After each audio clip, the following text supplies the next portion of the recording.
आज हम बात करेंगे फिर से शिक्षा मित्रों के दर्द की, क्योंकि कुछ लोगों ने मुझे भी दर्द पहुंचाया और वो मुझसे कहते हैं कि आखिरकार आप जनता के लिए शासन के इतना खिलाफ क्यों बोलते हैं। तो वहीं हम आपको बता दें कि मैं भी कहता हूं खुल के, किसी भी तरह से अगर जनता को समस्या होगी तो अमित कश्यप जनता के सवाल में उसको बखूबी लाएगा और बताएगा, और शासन प्रशासन की किसी न किसी तरीके से पोल भी खोलेगा। आखिरकार सरकारें क्यों झूठे वादे करती हैं, क्यों जनता का समय नष्ट करती हैं। सरकारें बनाने के लिए उनसे झूठे वादे तो कर लिए जाते हैं, लेकिन उनकी किसी भी तरह से समस्याओं का समाधान नहीं किया जाता है। पीआरडी जवानों की भी जब समस्या हमने उठाई थी, तब भी हमसे फोन करके ये बात कही गई थी कि आखिरकार वह करते क्या हैं। तो हम आपको बता दें, सरकारें कराती ही क्यों हैं। वहीं हम आज शिक्षा मित्रों की जो सवाल समस्या लेकर के आए कि उनको दर्द जो मेरी आंखों देखा गया कि किस तरह से शिक्षा मित्र लगातार समस्याओं का सामना कर रहे हैं 24 घंटे धरने पर बैठकर। अगर किसी भी सरकार में 24 घंटे किसी भी व्यक्ति को 365 दिन धरने पर बैठने पड़े तो इससे बड़ी शर्मिंदगी सरकार के लिए कोई नहीं होती है। तो वहीं आज हम अपने खास मेहमानों के साथ में बात करने जा रहे हैं। हमारे साथ में जगत लाल हैं, सोशल वर्कर, और गोपी चंद प्रदेश अध्यक्ष हैं।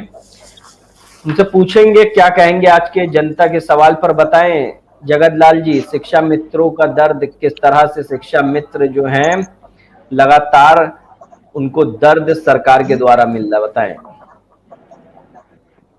जी सर, नमस्कार जी। शिक्षा मित्रों के वास्तव में दर्द है, और वास्तव में इस जगह अगर कोई भी व्यक्ति काम करेगा तो उसको परेशानियां होगी। जितने पैसे शिक्षा मित्रों को मिल रहे हैं उससे उनका घर नहीं चलने वाला है। इस महंगाई में उतने पैसों में घर को चलाना बड़ा असंभव है। रही सवाल एक जगह, उसी जगह पर दो लोग काम करते हैं, जबकि कहा गया है कि समान कार्य का समान वेतन होना चाहिए। वहां का सहायक अध्यापक या हेडमास्टर का क्या शिक्षा मित्रों से ज्यादा बढ़िया पढ़ाते हैं? शिक्षा मित्रों की ही तरह सारे लोग पढ़ाते हैं। शिक्षा मित्र जबकि उनसे पहले विद्यालय खोलता है और उनसे बाद में विद्यालय से जाता है। शिक्षा मित्रों के ऊपर और तमाम सारे भार दे दिए गए हैं शासन द्वारा। कहीं कोई सर्वे करना है, कहीं बीएलओ बना दिए गए हैं, कहीं तमाम सारी व्यवस्थाएं हैं। इसके बावजूद भी शिक्षा मित्रों की वही दुर्दशा। तो हम ये चाहते हैं कि शिक्षा मित्रों का पैसा बढ़ना चाहिए। जैसे 3 अप्रैल 2016 को झूलेलाल पार्क में माननीय राजनाथ सिंह जी आए थे, कौशल किशोर जी सांसद मोहनलालगंज इनके नेतृत्व में शिक्षा मित्र, आंगनवाड़ी, पीआरडी और रोजगार सेवक तमाम सारे लोग, चौकीदार भी थे, जहां ये वादा हुआ था कि हमारी सरकार बनते ही आप सब लोगों को नियमित कर दिया जाएगा और समान वेतन दिया जाएगा। लेकिन इनके वादे वास्तव में आज खोखले ही निकले। जबकि लक्ष्मण मेला मैदान में कंटिन्यू धरना शिक्षा मित्रों का चल रहा था, जिसमें 2 या 3 शिक्षा मित्र गोमती नदी में कूद गए थे, शायद 2 लोग खत्म भी हो गए थे। उसके बाद थोड़ा सा सरकार पर असर पड़ा था, लेकिन उसके बाद छोड़ दिया गया। जैसे एक उदाहरण हम पीआरडी का भी देना चाहेंगे। ओम प्रकाश और देशराज जी बाराबंकी में कोऑपरेटिव में ड्यूटी कर रहे थे और रात में उनका मर्डर कर दिया गया, उनकी हत्या हो गई। तो कब तक ये दुर्दशा सहेंगे पीआरडी और शिक्षा मित्र, अनुदेशक, आंगनवाड़ियां, चौकीदार? क्योंकि भाई अगर वर्क वही कर रहे हैं तो इनको वेतन वही मिलना चाहिए। अगर वही नहीं है तो यहां तक ये हो रहा है, अगर एक सहायक अध्यापक को 60,000 मिल रहे हैं, एक हेडमास्टर को 90,000 मिल रहा है, तो एक शिक्षा मित्र को 10-12 हजार क्यों? अरे उनके पेंशन के बराबर तो कम से कम दें, जिससे कुछ रोजी रोटी चल सके, जीविका चल सके, बच्चे पल सके। ऐसा भी नहीं करते हैं। इस सरकार की भावना जो है, हाँ, इस सरकार की जो भावना है, वो चाहे शिक्षा मित्र हो, चाहे अनुदेशक हो। अब आप ये देखें कि आज जो भी वैकेंसियां आती हैं, अगर 10 वैकेंसी है तो कम से कम 10,000 फॉर्म जमा होते हैं। ट्रेजरी चालान के नाम पर करोड़ों रुपए इन्हीं बेरोजगारों से वसूल लिया जाता है। इसके बावजूद वैकेंसियां फिर ज्यों की त्यों हो गई, कोई भर्ती नहीं हो रही है।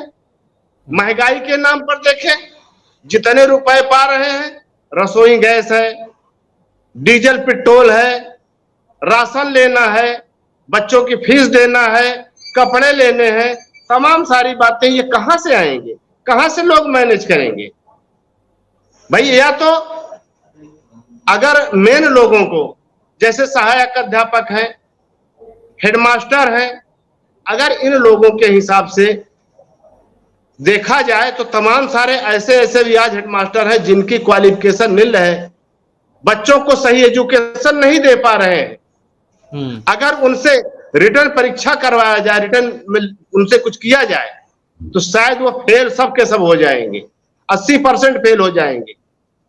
आज ये जो शिक्षा मित्र हैं, इन लोगों को जो नया पाठ्यक्रम आ रहा है, इस पर यही सब लोग पढ़ाए जा रहे हैं, और नए जो सहायक अध्यापक हुए हैं, ये बेचारे भी पढ़ा रहे हैं। तो कम से कम इनको समान कार्य का समान वेतन देना चाहिए। हम ये सरकार से मांग करेंगे कि दें, लालीपाप देना बंद करें। समाजवादी पार्टी ने शिक्षा मित्रों को कहा था कि हमारी सरकार बनेगी तो हम नियमित कर देंगे। जैसे सफाई कर्मी को समाजवादी पार्टी ने किया था, लेकिन बहुजन समाज पार्टी ने भर्ती किया था, समाजवादी पार्टी ने नियमित कर दिया था। उन्होंने कहा नहीं था, किया था, लेकिन एक लोगों को किए और तमाम सारे लोग हैं जिनको उन लोगों ने भी कुछ नहीं किया। हम तो एक चीज और कहेंगे सर, कि ये जितनी पार्टियां हैं दल वाली, ये सबका काम है लोगों को बेवकूफ बनाना, रसगुल्ले खाना, लवन चूस सिर्फ फेंक देना। इस समय हम देख रहे हैं कि आज भी आपके लखनऊ में 50 पार्टियों का गठबंधन चल रहा है, जिसमें निस्वार्थ सेवा राष्ट्र सेवा पार्टी के एक है निसार अहमद शेख जी, इनकी अगुवाई में शायद वहां मीटिंगें चल रही हैं। हम तो ये कहते हैं कि बड़ी पार्टियों को छोड़कर अब लोगों की आंखें खुलनी चाहिए, छोटी पार्टियों को या निर्दलियों को जिताना चाहिए, तब इनको शायद कुछ धक्का लगे। जी, नौकरी के नाम पर, भ्रष्टाचार के नाम पर बीएसएनएल बेच देना, भारतीय रेल बेच देना, ये कोई अच्छा काम थोड़ी ना हो रहा है। तमाम सारे बेरोजगार हो रहे हैं, पेंशन खत्म कर दे रहे हो। आएंगे जगत लाल जी आपके पास। पीर अली खान के पास आते हैं। पीर अली खान, बताएं क्या कहेंगे, शिक्षा मित्रों का दर्द किस तरीके से समस्याओं का सामना कर रहे हैं, बताएं पीर अली खान।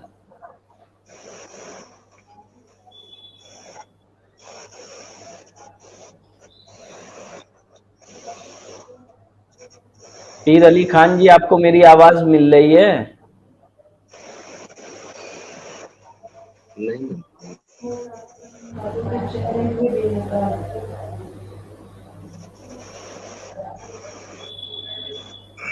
चलिए, पीर अली खान जी को हमारी आवाज नहीं मिल पा रही है।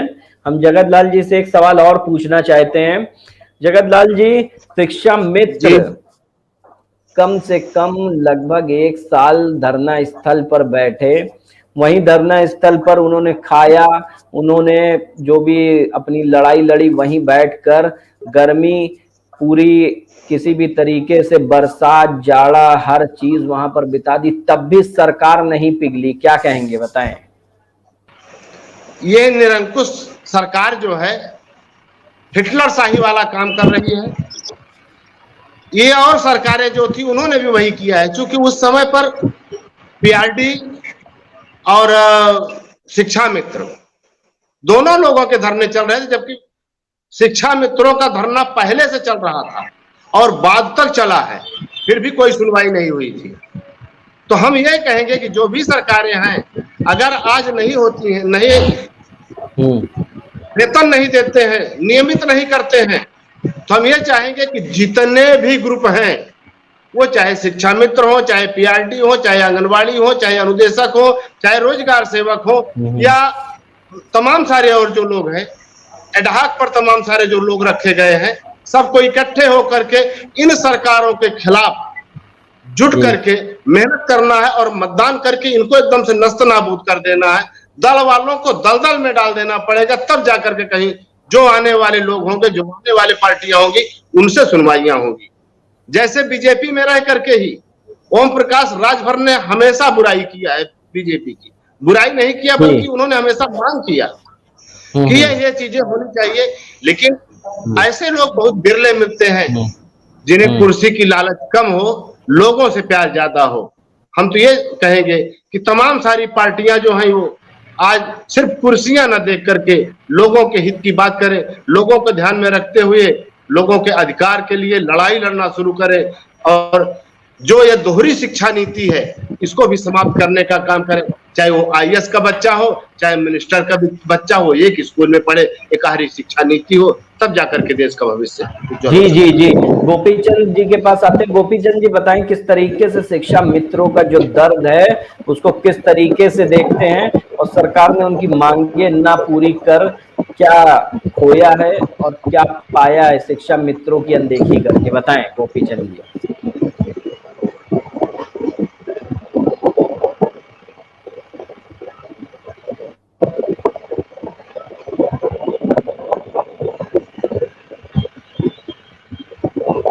गोपीचंद जी आवाज मिल रही है? हाँ बोलिए।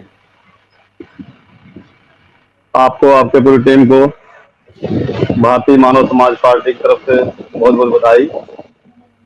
आज डिबेट कार्यक्रम में जो भी साथी बैठे हैं उनको भी बहुत बहुत बधाई, हार्दिक शुभकामना। जो आपका सवाल है शिक्षा मित्रों की दशा पर, बहुत ही अच्छा सवाल है और बहुत जरूरी भी है। भारतीय मानव समाज पार्टी हमेशा समान शिक्षा के लिए निरंतर धरना प्रदर्शन,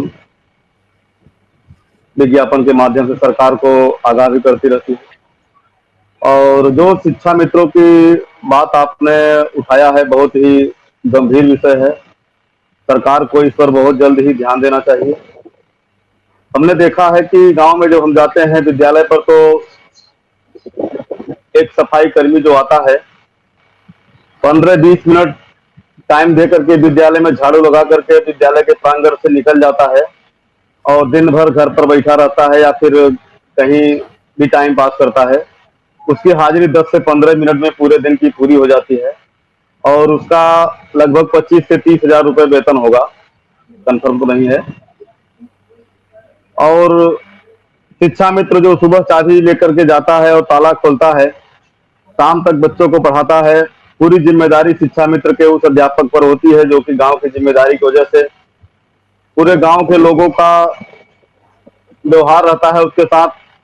सब कहते हैं मास्टर साहब जरा हमारे बच्चे को ध्यान दीजिएगा, हमारे बच्चे को देखिएगा। सारे बच्चों को अपना बच्चा समझ करके जो शिक्षा मित्र शिक्षण कार्य करते हैं विद्यालय में जाकर के, उनका वेतन मात्र एक दैनिक मजदूर के बराबर है, जो कि दिहाड़ी मजदूर काम करते हैं। आज गिट्टी बालू सरिया सीमेंट के घर के मकानों में उनसे कम कक्ष में वेतन मिलता है उनका। तो ये तो बहुत ही सरकार के लिए खतरनाक है। हम सरकार से फिर मांग करेंगे और हम लोग हमेशा धरना प्रदर्शन के माध्यम से मांग करते रहते हैं कि समान शिक्षा, समान अधिकार होना चाहिए शिक्षा विभाग में। जैसा कि अभी गगनलाल जी ने कहा कि डीएम का लड़का हो, मंत्री का लड़का हो, मुख्यमंत्री का लड़का हो या एक मजदूर का लड़का हो, सब एक समान होना चाहिए। आज के दौर में जो बच्चे प्राइमरी स्कूल में पढ़ने जाते हैं उनकी स्थिति इतनी खराब हो गई है, इतनी खराब हो गई, शिक्षा का स्तर इतना गिर चुका है, क्या बताया आपको। जितने अध्यापक आते हैं सरकारी सिर्फ हाजिरी लगाने के लिए रहते हैं। शिक्षा मित्रों के सहारे ही विद्यालय चलता है। कितना सरकार उनका विद्यालय के अध्यापकों पर काम दे देती है, बीएलओ का काम, चुनाव का काम, चुनाव की ड्यूटी, वो उसी में फंसे पड़े रहते हैं। जनगणना का काम, शिक्षा मित्र बेचारे सुबह से शाम तक पढ़ाते हैं, लेकिन उनका एक सफाई कर्मी के बराबर वेतन नहीं है। बहुत ही खराब दशा है। इस पर सरकार को बहुत ही जल्द ध्यान देना चाहिए। जी जी, और गोपी चंद सरकारी जी लोग आएंगे कहते हैं आएंगे कि आपके पास आएंगे फिर से। जगत लाल जी, ये बताइए, पंचायत चुनाव में शिक्षा मित्रों की ड्यूटी भी लगा दी गई, कितने शिक्षा मित्र परिवार जो है मौत के घाट उतर गए, और आखिरकार शिक्षा मित्र ही क्यों? शिक्षा मित्रों को ना उनका वेतन देना है, ना शिक्षा मित्रों को उनके हक देने हैं, लेकिन शिक्षा मित्रों से हर कोई काम ले लेना है, वो चाहे फ्रंट लाइन वर्कर हो, और अपने सरकारी कर्मचारियों को जो वेतन दे रही है सरकार, उनसे किसी भी तरीके का कोई भी काम नहीं लेना है खतरे वाला। बताएं। अमित जी, यही तो हम कह रहे हैं कि शिक्षा मित्रों को जितना भार दिया गया, और सबसे खराब चीज तो यह है कि नियमित नहीं है, ये विनियमित नहीं है, लेकिन इनको सरकारी ड्यूटियों पर भेज दिया, चुनाव ड्यूटियों पर भेज दिया जा रहा है, जो वास्तव में बहुत ही निंदनीय है। 60, 70, 80 हजार, 90 हजार पाने वाला व्यक्ति जाए, ठीक है। यहाँ कुछ शिक्षा मित्र जिनकी चुनाव के दौरान मृत्यु हुई है, कोरोना पॉजिटिव हुए, लौटते हुए मर गए, कुछ लोग वहीं मर गए, उनके परिवार के साथ संवेदना व्यक्त नहीं की गई। उनके परिवार को एक नौकरी देनी चाहिए, और उनके परिवार को कम से कम 50 लाख रुपए का अलग से फंड देना चाहिए, लेकिन ये सरकारें नहीं कर पाई हैं। वास्तव में सरकारी कार्य के लिए जो भी लोग जाते, जैसे अभी हमने एक नाम दिया आपको कि कोऑपरेटिव की ड्यूटी में, रात को ड्यूटी जो कर रहे थे बाराबंकी में कोऑपरेटिव बैंक की, वो उस बैंक की रखवाली कर रहे थे ओम प्रकाश पीआरडी और देशराज, जिनको रात में मार दिया गया, जिनकी हत्या कर दी गई, उनके परिवार को आज तक कुछ नहीं दिया गया, उनके आंसू नहीं पोंछे गए। वो विभाग के लोग भी नहीं कुछ कर पाए, और शासन स्तर से तो कुछ होने वाला ही नहीं था। तो यही हाल शिक्षा मित्रों का, जितने भी लोग हैं, अनुदेशक भी विद्यालय में पढ़ा रहे हैं, उनकी भी वही दुर्दशा है। तो हम ये चाहते हैं, हम ये मांग करते हैं कि अगर वास्तव में जब तक नियमित न किया जाए, तब तक पंचायत चुनाव या एमएलसी का चुनाव, एमएलए का चुनाव या लोकसभा का चुनाव, जितने हैं, किसी भी चुनाव में किसी की ड्यूटी ना लगाई जाए।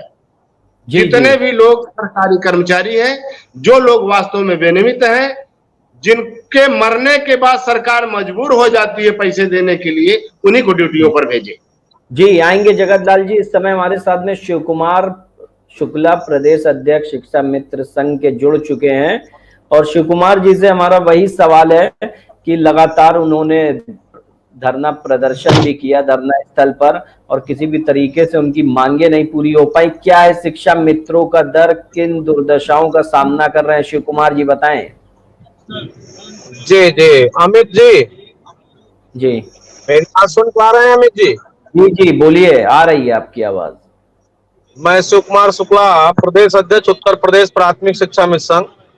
सबसे पहले आप सबको बहुत बहुत धन्यवाद कि आपने हमारी बात उठाने के लिए हम सबको आमंत्रित किया, और सारे लोग इस पैनल में जुड़े। पैनल के सभी साथियों को बहुत बहुत धन्यवाद। सर, हम लोग निरंतर आंदोलन करते रहे, और जब से 25 जुलाई 2017 से शिक्षा मित्रों का समायोजन माननीय सर्वोच्च न्यायालय द्वारा रद्द किया गया है, उसके बाद कोर्ट ने सरकार के पाले में गेंद दे दिया और कहा जैसे भी चाहे आप इनको 2 भर्ती कर लीजिए, 3 भर्ती। वो सरकार का पूरा व्यू था।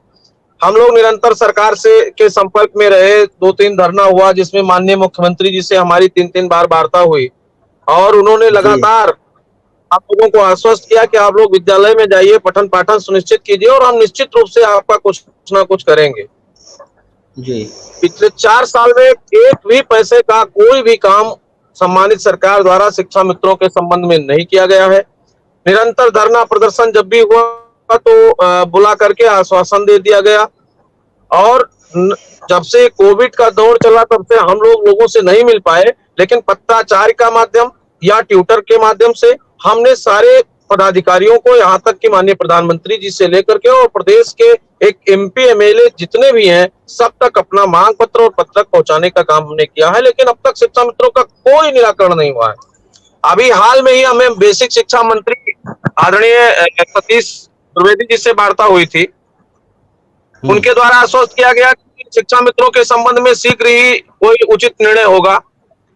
20 अगस्त 2018 में एक कमेटी आदरणीय उप मुख्यमंत्री दिनेश शर्मा जी के नेतृत्व में गठित की गई, जिसमें ये हुआ कि शीघ्र ही इसका उसमें वित्त सचिव, प्रमुख सचिव कार्मिक और अपर मुख्य सचिव बेसिक शिक्षा परिषद तमाम लोगों को जोड़ करके एक कमेटी तैयार की गई थी। उस कमेटी का रिपोर्ट भी आज तक अता पता नहीं है। ऐसी स्थिति में शिक्षा मित्रों का जीना दुर्लभ है और हम लोग आर्थिक तंगी के बहुत शिकार हो चुके हैं। 4000 शिक्षा मित्र हमारे मर गए। सबसे गंभीर बात है, 4000 से अधिक शिक्षा मित्र साथी हमारे बीच में नहीं है और उन शिक्षा मित्रों के घर पे सरकार का एक भी कोई भी सिपाही जाकर के नहीं पूछा है, एक भी कार्यकर्ता नहीं पूछा है कि आखिर कैसे मृत्यु होगी। कोविड में अभी शिक्षा मित्र शिकार हुए हैं। ड्यूटी आप हमसे लेंगे, सारी ड्यूटियां हमसे कराएंगे, सारा काम हमसे कराएंगे, लेकिन जब देने का अवसर आता है तो हमको छांट दिया जाता है। और इस समय शिक्षा मित्रों की हालत बहुत बुरी हो चुकी है। इसलिए आप सबसे आग्रह करेंगे कि उत्तर प्रदेश की सरकार से हम लोगों की बात रखी जाए और हम भी रख रहे हैं। और यदि ऐसा नहीं होता है आने वाले समय में तो अब सब्र का बांध धीरे धीरे टूट रहा है, फिर हम एस्मा लगे या सरकार कोई और अपना लगा के रोकने का प्रयास करे। फिर आने वाले दिनों में हमारे संगठन की एक बैठक होने वाली है, उसके बाद हम लोग निर्णय लेंगे और निर्णय के बाद एक बड़े जन आंदोलन की के राह पर शिक्षा में जाने के लिए तैयार हो जाएगा। मजबूर होगा। आपसे मेरा शिव कुमार जी, जैसा कि पंचायत चुनाव में सैकड़ों जो है शिक्षा मित्र जो है मौत का शिकार हो गए और आपने अपनी बातों में कहा सरकार कोई बात पूछने नहीं आई, किसी से भी परिवार को ना मुआवजा मिला न किसी तरीके का उन्हें राहत दी गई। अगर जो है किसी भी तरीके से कहीं पर भी कोई एक बीजेपी का अगर कार्यकर्ता भी खत्म हो जाता है तो बड़े बड़े नेता वहां पर पहुंच करके संवेदना देते हैं, लेकिन क्या शिक्षा मित्र जो कहीं ना कहीं बीजेपी सरकार द्वारा ही लाए गए शिक्षा मित्रों को उनकी अनदेखी का शिकार सरकार के हो रहे हैं? क्या दर्द होता है शिक्षा मित्रों को, किस तरीके से उनके परिवारों का हाल है? और जो 10,000 में एक परिवार का मुखिया जो घर चलाने वाला वो खत्म हो गया, शिक्षा मित्र किन समस्याओं से आज जूझ रहा है बताएं। शिक्षा मित्र बहुत बड़ी समस्या से सर जूझ रहा है। एक एक शिक्षा मित्र के घर में वो स्थिति हो गई है कि बच्चों की फीस, बूढ़े माँ बाप की दवाई, बच्चों की पढ़ाई और कहां से हम लोग अपना घर खर्च चलाएं। 10,000 में क्या हो सकता है ये पूरे समाज को पता है। और जब भी हमारी कोई बात होती है, इधर 2 साल में तो माननीय मुख्यमंत्री जी ने या मंत्री जी ने कोई बात ही नहीं किया। लगभग 2 साल हो रहे हैं। 2 साल पूर्व जो भी बातें होती थी उसमें यही कहते थे शीघ्र ही निर्णय होगा, शीघ्र ही निर्णय होगा, और कोई निर्णय नहीं हुआ। शिक्षा मित्र मरने को विवश है। 4000 लोग समायोजन निरस्त होने के बाद से मरे हैं। सैकड़ों लोग तो पंचायत चुनाव में मरे हैं और पंचायत चुनाव में भी तमाम संघर्ष के बाद अब हमारे लोगों का नाम शामिल किया गया है कि जो लोग कोविड के तहत मरे हैं उनको भी सरकार जो अभी राशि देने जा रही है उसमें हमारा नाम अब शामिल हुआ है। देते हैं नहीं देते हैं ये सरकार क्यों? शिव कुमार जी, वो भी तो सुप्रीम कोर्ट की फटकार के बाद सरकार कर रही है ना। कोर्ट के फटकार के बाद, और उसमें भी कैटेगरी बना के अभी देने का प्रस्ताव चल रहा है। किसी को सामान्य रूप से नहीं, हमें किस कैटेगरी में रखेंगे इसका भी अता पता नहीं है। सुप्रीम कोर्ट ने कहा है कि अगर कोई भी कोविड काल में जिसकी भी मृत्यु हुई है, किसी भी तरीके से हुई हो, उसको जो है कोविड मृत्यु ही माना जाए, उसके साथ में किसी भी प्रकार से कोई भी वो चीजें ना सोची जाए। लेकिन फिर भी आप बता रहे हैं कि सरकार उसके अंदर भी कैटेगरी बना करके ही मुआवजा देगी। जी अमित जी, देखिएगा अभी जब सरकार को पैसा देना होगा तो उसमें कितनी कैटेगरी बनेगी, कौन सा कर्मचारी किस बूथ लेवल पे उनका क्या सिस्टम था, पीठासीन थे कि तृतीय थे कि द्वितीय थे, शिक्षा मित्र था कि अनुदेशक था, इस प्रकार से इनके तमाम उसमें लाइन होंगे। और अगर सद्बुद्धि हो ना करें तो बहुत अच्छी बात है, यद्यप और नहीं तो पूरी हमारा जहां तक अपना मानना है कि निश्चित रूप से क्राइटेरिया बना के पैसे का भुगतान करेंगे। हम आपके माध्यम से चाहते हैं कि अब भी समय है और सरकार शिक्षा मित्रों की सुने और कुछ ना कुछ उचित न्याय निर्णय करे जिससे शिक्षा मित्रों का जीवन यापन हो सके। जो लोग हमारे साथी हैं उनको आप उस क्षेत्र में ले जाइए। अभी हमारे आदरणीय जगत पाल जी कह रहे थे कि सामान्य कार्य के लिए सामान्य वेतन, ये बात भी रखी गई थी। हमारे यहाँ ही आप आश्रम पद्धति के विद्यालय में लागू करके रखे हैं और हम लोगों को आप उससे वंचित कर रहे हैं, तमाम व्यवस्थाएं। जी, एक सवाल और मेरा आपसे शिव कुमार जी, जैसे कि 6 महीने ही बचे हैं अब चुनाव के लिए, तो नए जो है घोषणा पत्र और नए जो है, अगर आप लोगों के लिए किसी भी तरीके से कोई वादा लेकर के आती है सरकार, तो क्या शिक्षा मित्र जो है बीजेपी की ओर जाने की सोचेगी? क्योंकि आप लोगों को जी घर में दाने अम्मा चली भुजाने, जब हमारे पास खाने की व्यवस्था नहीं है, हमारे पास व्यवस्थित नहीं कर पाया। 5 साल में आपका संकल्प पत्र था, गीता की तरह पवित्र संकल्प पत्र उत्तर प्रदेश के सम्मानित सरकार के लोगों ने लेकर के और गए थे और वो चुनाव हुआ। अभी उनके प्रभारी आए थे, पूछ रहे थे संकल्प पत्र क्या क्या पूरा हुआ। हमारा भी एक बिंदु है कि शिक्षा मित्रों को 3 माह के अंदर उनको उचित जो है समस्या का समाधान करते हुए और निर्णय कर दिया जाएगा। संकल्प पत्र पूरा नहीं हुआ, दोबारा अगर वो हमारे एजेंडे में लेकर मुझे फिर आते हैं तो मुझे कोई भरोसा नहीं है कि मेरे लिए कुछ अच्छा होगा। 6 महीने के अंदर ही हम हमारा जो भी निर्णय करना है वो सरकार अभी कर दे। पूर्ण बहुमत की सरकार, ये भी तो नहीं है कि किसी की खींचातानी है, जो भी चाहे मुख्यमंत्री जी निर्णय ले सकते हैं, हमें उसमें कोई दिक्कत नहीं है। कुछ भी हो लेकिन मेरा अच्छा होना चाहिए। अगर नहीं होता है तो फिर आगे इसके बाद जब चुनाव महीने 2 महीने बचेंगे तो फिर हम लोग भी अपने हिसाब से काम करना शुरू करेंगे। लंबा प्रदर्शन शिव कुमार जी आप लोगों ने वहां पर बैठ के किया, 24 घंटे आप लोग धरना स्थल पर बैठे रहते थे और लगातार आप लोगों की संख्या बढ़ती जाती थी और किसी भी तरीके से जो सरकार ने जो आवाज आप लोगों की नहीं सुनी है, इससे कहीं ना कहीं शिक्षा मित्र जो हैं आपके संगठन में जितने भी शिक्षा मित्र हैं कहीं ना कहीं दुखी भी होंगे, निराश भी होंगे। और जो इस बार पहले भी लोगों ने फांसी लगा करके आत्महत्या की तंगी के कारण और जो भी आपके माध्यम से अमित भाई हम रोकेंगे, आपके माध्यम से अपने शिक्षा मित्रों को संदेश देंगे कि किसी भी समस्या का निदान मृत्यु नहीं है। मौत, अब किसी की मौत को हम टाल भी नहीं सकते, लेकिन हम ये निवेदन करेंगे कि कोई भी आदमी आत्महत्या ना करे। और निश्चित रूप से एक अच्छे दिन आते हैं और बुरे दिन आते हैं, बुरे दिन जाते हैं फिर अच्छे दिन आते हैं, तो निश्चित रूप से हम लोग उस लाइन की तरफ बढ़ रहे हैं और हमें विश्वास है कि हम लोग संघर्ष करेंगे। अगर कोविड ना होता तो अब तक कुछ ना कुछ न्याय निर्णय हो गया होता। कोविड के कारण हम लोग संघर्ष थोड़ा सा शिथिल हो गया है। अब हम आपके माध्यम से, चैनल के माध्यम से, ट्विटर के माध्यम से और ईमेल जीमेल के माध्यम से हम अपना चला रहे हैं, लेकिन हम लोग अब टेबल टॉक करेंगे, माननीय मुख्यमंत्री से भी बात करेंगे, बेसिक शिक्षा मंत्री से भी बात करेंगे और अपनी बात में शिक्षा मंत्री सरकार को भी लिखकर दिया हूं और वहां रखने का प्रयास भी होगा। अभी डायरेक्टर से हमारी बात प्रदीप कुमार जी से हुई थी, अच्छी बात हुई थी, तो मैं धीरे धीरे उधर बढ़ रहा हूं और शिक्षा मित्रों के लिए दिन अच्छा हो इसके लिए हम काम करेंगे और सारे लोग अच्छे से सहयोग करें और वो पुरानी बातें भूल करके नए संघर्ष में कूदना पड़ेगा और नए संघर्ष के बाद शिक्षा मित्रों के अच्छे दिन आएंगे, ये मुझे भरोसा है और आप सबका सहयोग मिलेगा, ये मुझे पूरा भरोसा है। जी जी, लेकिन शिव कुमार जी एक बात की ये भी सच्चाई है कि शिक्षा मित्रों का दर्द समझने वाला कोई नहीं है। उत्तर प्रदेश में कोई सरकार का तो एक भी व्यक्ति, एक भी कर्मचारी ये दर्द शिक्षा मित्रों का नहीं समझ रहा है और यद्यप समझ भी रहा है तो कहीं से उसकी मजबूरियां ही कि वो बोल नहीं रहा, ये स्पष्ट है और ये मुझे कहने में कोई गुरेज भी नहीं है। अब ये कहां से दिक्कत उनको है, बड़ा सिंपैथी जब कमरे में होते हैं तब लोग हमसे जताते हैं, लेकिन जैसे ही मंच पे जाते हैं उनके मुंह में ताले लग जाते हैं और हमारी संबंध में वो कोई बात नहीं कर पाते और मूक दर्शक की तरह हमारी तरफ देखते रहते हैं, हमारा मांग पत्र लेकर के वापस। जी जगत लाल जी आपके पास आते हैं, बताएं क्या कहेंगे। शिक्षा मित्रों का अब चुनाव आ रहा है तो हर पार्टियां जो है अपने घोषणा पत्र में इनको जरूर लाएंगी, पीआरडी को लाएंगी, आंगनबाड़ी को लाएंगी, बहुमत बनाएंगी, सरकार बनाने की कोशिश करेंगी, लेकिन आखिरकार इन लोगों का कोई दर्द असल में कोई समझने वाला है भी कि नहीं है, कि केवल सरकार बनाने के लिए इनका इस्तेमाल किया जाता है। ये जितनी पार्टियां हैं अमित जी, जी चाहे वो सपा हो, चाहे बसपा हो, चाहे भाजपा हो।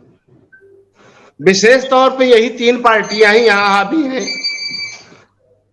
और कांग्रेस का तो वजूद इस समय खत्म हो गया, और कांग्रेस और बीजेपी में कोई बहुत फर्क नहीं है। जी एक कहावत है, और बुजुर्गों ने जो कहा है सही भी है, कि शराब वही है, बोतल वही है, लेकिन कांग्रेस और बीजेपी का लेवल अलग अलग है। बस ये इन दोनों के पीने वालों का सिर्फ दर्द अलग अलग। वादे, हाँ, निराकरण नहीं है। हम तो आश्वासन ये दे रहे हैं, शिक्षा मित्र को, शुक्ला जी को विशेष तौर पर ये कहना चाहते हैं कि हमारी जरूरत जहां भी पड़े, हम आपके साथ कंधे से कंधा मिला करके रहेंगे। जरूरत पड़ने पर हम लोग बीआरडी को लेकर के संयुक्त लड़ाइयां लड़ेंगे, क्योंकि दर्द सबके वही हैं। नियमित सबको होना चाहिए, समान कार्य का समान वेतन सबको मिलना चाहिए। और जब तक नहीं हो रहा है, तब तक चुनाव जैसी ड्यूटियों का टोटल बहिष्कार करना चाहिए। और सच्चाई तो यह है कि हम सब लोगों को एक मुहिम छेड़ना चाहिए चुनाव में। अगर ये हमारी बात नहीं सुनते हैं, तो हम इनके खिलाफ ऐसी मुहिम छेड़ें कि इनको एकदम से नष्ट नाबूद करके ही छोड़ेंगे। इसके पहले हम लोगों को भी एक शपथ लेना पड़ेगा कि वास्तव में ये हमारे लिए नहीं है, तो हम इनके लिए भी नहीं होंगे। शुक्ला जी सुन रहे हैं हमारी बात? जी जी जी जी तो सर। हम लोगों को, हाँ, तो हम लोगों को कम से कम कमर कसना पड़ेगा। ये 3-4 महीने का समय जब वो लग जाएगा, तो कुछ नहीं कर पाएंगे हम लोग ना भाई। आचार संहिता लगने के बाद क्या होगा? अब इस समय यही देखिए, जी तमाम चुनाव हो रहे हैं, चुनाव में इनकी गुंडागर्दी चाहे सब कुछ ले रहे हैं। चाहे वो जिला पंचायत हो, प्रमुखी आ रही, उसमें पहले से ही लोगों को लपेटना शुरू। तो इनकी तो गुंडागर्दी है, मनमानी करने वाले, हिटलर शाही कब तक चलेगी? हम लोग नहीं चलने देंगे। जी शिव कुमार जी बताएं, क्या कहना चाह रहे हैं? देखिए अमित जी, मैं बहुत स्पष्ट कहना चाहता हूं कि अभी हम लोग एक मीटिंग लखनऊ में करने वाले हैं। उसमें जी प्राथमिक शिक्षक संघ के आदरणीय दिनेश चंद्र शर्मा जी, शिक्षक संघ के एमएलसी ध्रुव कुमार त्रिपाठी जी होंगे, मैं स्वयं शिव कुमार शुक्ला भी रहूंगा, शिक्षा मित्रों की तरफ से, होमगार्ड की तरफ से द्विवेदी जी रहेंगे, पीआरडी रहेंगे, और राज्य कर्मचारी महासंघ के एसपी तिवारी जी रहे। एक बड़ा चैनल हम लोग बनाने जा रहे हैं, और हम जी इनके एस्मा को देंगे, और शिक्षा मित्रों के साथ पूरे प्रदेश के संविदा कर्मियों और शिक्षकों के सम्मान में, कर्मचारियों के सम्मान में एक बड़ा आंदोलन छेड़ेंगे। और उस आंदोलन में सबका आह्वान करेंगे, समाज के लोगों का आह्वान करेंगे, तमाम कर्मचारियों का, देशों का, आंगनबाड़ी कर्मचारियों, सब संगठित करेंगे, और सबको लेकर के एक आंदोलन की मुहिम छेड़ेंगे। सरकार एस्मा लगाएगी, हम उनके एस्मा तोड़ आंदोलन करने का प्रयास करेंगे। शीघ्र लखनऊ में एक बैठक होगी, उसमें हम आपको सूचित करेंगे। और अब शिक्षा मित्रों को मात्र 2-3 दिन इंतजार करना है। अगर इन्होंने हमारे लिए कुछ अच्छा किया, हम इनके लिए करेंगे। जो हमारा बुरा सोचेगा हम उसका सोचेंगे, जो हमारा अच्छा सोचेगा हम उसका अच्छा सोचेंगे। इसी के साथ हम लोग बढ़ेंगे। जी जी जी आप सभी देख रहे थे हंगामा टाइम, जनता का सवाल। किस तरीके से जो शिक्षा मित्रों का दर्द है उसको बयां नहीं किया जा सकता। आज जनता सवाल पूछती थी कि आखिरकार शिक्षा मित्रों का इतना दर्द, किस तरीके से शिक्षा मित्र जो है सरकार की अनदेखी का शिकार हो रहे हैं। और मैं फिर से अपनी बातों में कहूंगा कि हाँ, अगर मुझसे जो लोग इत्तेफाक रखते हैं वो इत्तेफाक रखे, और जो मेरे सवालों से नाराज होते वो नाराज होते रहे, क्योंकि अमित कश्यप हंगामा टाइम जनता का सवाल ऐसे ही बेबाकी से उठाता रहेगा। और जनता जिस भी तरीके से परेशान है वही आईना सरकार को दिखाता रहूंगा, और किसी भी तरीके से ये आवाज दबेगी नहीं, क्योंकि हमारी आवाज है जनता की आवाज, और हम जनता की आवाज को आपके समक्ष लाते रहेंगे, दिखाते रहेंगे। शिक्षा मित्रों का दर्द हकीकत में जो हमारी खबरें बयां करती हैं वही शिक्षा मित्रों का दर्द है। कहीं ना कहीं शिक्षा मित्र जो हैं सरकार की अनदेखी के हकीकत में शिकार है। शिक्षा मित्र पंचायत चुनाव में भी मौत के घाट उतरे, उससे पहले कर्ज और अन्य तरह तरह की बीमारियों से ग्रस्त होने के बाद लगातार शिक्षा मित्रों की दुर्दशा होती रही। नहीं है कोई सुनने वाला उत्तर प्रदेश में उनकी आवाज, और शिक्षा मित्र लगातार उनकी आवाज को संगठन बुलंद करते हैं। जहां अभी हमारे साथ में शिव कुमार प्रदेश अध्यक्ष ने बताया कि उनकी आवाजों के लिए एक बड़ा संगठन बनाया जाएगा और उनकी आवाजों और मांगों के लिए उनके लिए डट कर लड़ाई लड़ी जाएगी निरंतर, चाहे वो कोविड हो और चाहे किसी भी तरीके की कोई भी सरकार द्वारा एस्मा भी लगा दिया जाए, उनकी आवाज नहीं दबा पाएंगे और लगातार वे अपनी आवाजों को बुलंद करने के लिए प्रदर्शन और सरकारों को पत्राचार करते रहेंगे। हमारे साथ में आज जनता के सवाल में खास मेहमान थे जगतलाल समाज सेवक और शिव कुमार शुक्ला प्रदेश अध्यक्ष शिक्षा मित्र संगठन के, जहां पर गोपी चंद प्रदेश अध्यक्ष भी हमारे साथ में थे, सचिदानंद पांडे प्रदेश अध्यक्ष और पीर अली खान जो हमसे जुड़ नहीं सके, हम उनसे बाद में वार्ता करेंगे किसी और मुद्दे पर। अभी के लिए आप देखते रहिए हंगामा टाइम। जनता का सवाल मैं आपके समक्ष लेके आऊंगा और स्पष्टता से सरकार से सवाल पूछूंगा और सरकार को सुनना पड़ेगा हर जनता के सवाल की।